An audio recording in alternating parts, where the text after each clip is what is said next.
শুভ সন্ধ্যা সবাইকে। প্রথমে আমি আন্তরিক ধন্যবাদ জ্ঞাপন করব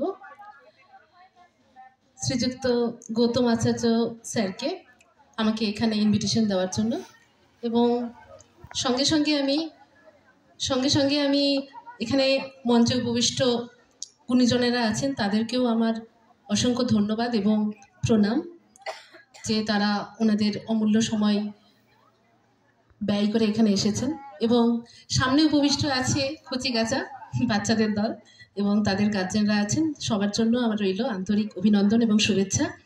আজকে কোলাজের যে চিত্র প্রদর্শনী এবং সাংস্কৃতিক অনুষ্ঠানের মঞ্চে সবাই প্রেজেন্ট হয়েছি, সেটার জন্য ভীষণ খুশি লাগছে আমার। কারণ আমার পেশা যদিও আমার চিকিৎসা, কিন্তু আমার এই চিত্র মানে কি বলবো, এই আর্ট ব্যাপারটা আমার ছোটবেলা থেকে ভীষণ ভালো লাগতো এবং মানে প্রথাগতভাবে সেভাবে শেখা হয়নি আমার, কিন্তু আমার সেই ইন্টারেস্ট থেকে আমি এখনো সময় পেলেই আমি ছবি আঁকিবুকি করি।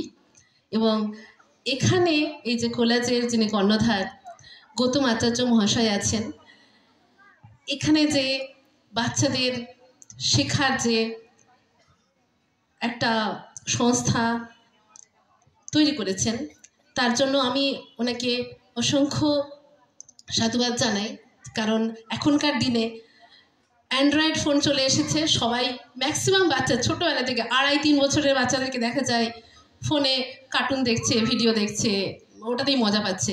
কিন্তু এই যে নিজেদের মানসিক বিকাশ একটা আসে আঁকার মাধ্যমে, নিজেদের মানসিক বিভিন্ন রকম আমরা প্রকাশ করতে পারি, সেই সৃষ্টির অনেক আগে থেকেই আমরা দেখে এসেছি যে মানুষ নিজের চিন্তাধারা ছবির মাধ্যমে প্রকাশ করে, এবং সেই ছবিটাকে নিয়ে বাচ্চারা যদি ভবিষ্যতে নিজেদের এগিয়ে যেতে পারে,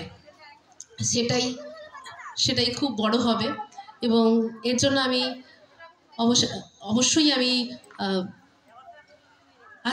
গৌতম আচার্য মহাশয়কে অসংখ্য ধন্যবাদ দেব।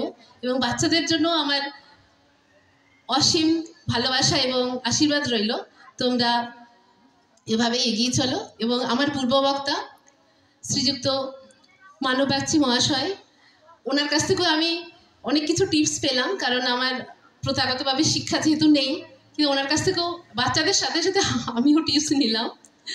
তো এগুলো আমার মানে আঁকার ক্ষেত্রে কাজে লাগবে শিওর। আর বাচ্চাদেরকেও অসংখ্য ধন্যবাদ, আশীর্বাদ রইল, বড় হও অনেক। নমস্কার সবাইকে।